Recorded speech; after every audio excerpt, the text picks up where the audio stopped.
ecos en la noche cobran vida, donde el león circula rápido, vuelta a casa. Camino en la distancia, la noche se prepara y las campanas anuncian la llegada de una aurora que vendrá.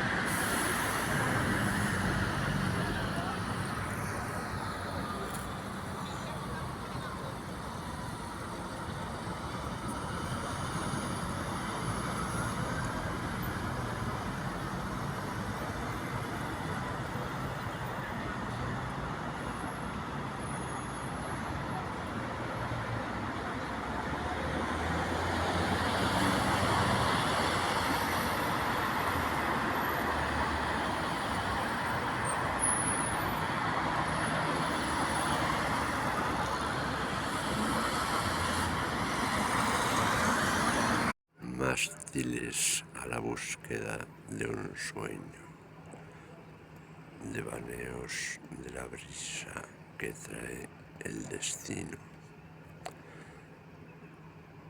horas gastadas en eventos de circunstancia,